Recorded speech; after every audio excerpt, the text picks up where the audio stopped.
Nima bo'lyapti? Tashqarida nima bo'lyapti rostdan dada? Hech narsa bo'layotgani yo'q azizim.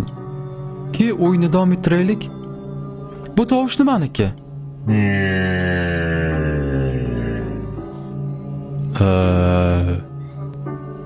Ben bu bombardimon qilayotgan samolyot bor-ku.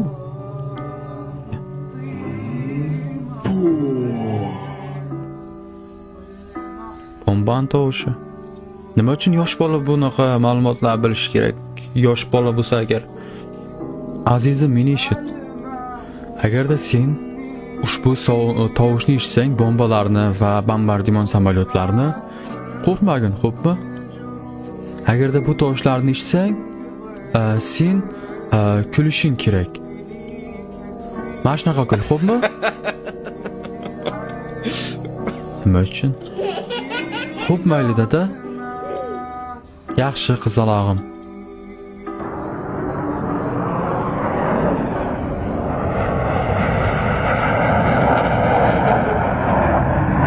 Rostdan bomba tushyaptimi deyman bu yerga, tushmam.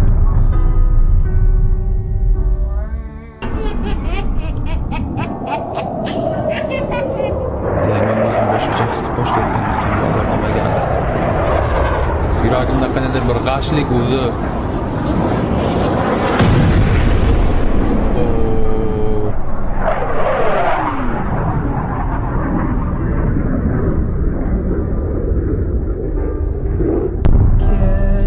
في طيارة لا قذيفي قذيفي احنا قصتي دي بضحك طلعت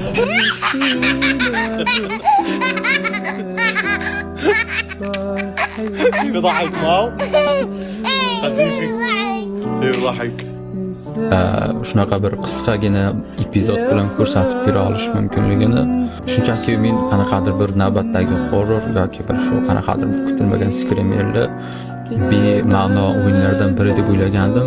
Aslida juda tubdan adashgan ekanman. Bu o'yinni ko'rib, hozir bo'layotgan vaziyatni ko'rib, keyin hozir videoni oxirida ko'rgan hayotda sodir bo'lgan videorolikni ko'rib shuni tushunib yetyapman. Yana bir marotaba men ham sizlardan so'ragan bo'lardimki, shukr qilishni. Mamlakatimiz tinch, yurtimiz tinch, hech qanaqa urushimiz yo'q. Va albatta hech qanaqa bir nolishga yoki armoni borligiga, armon bo'lish mumkinligiga, noshukrlikka hech qanaqa menimcha bizga sababimiz yo'q.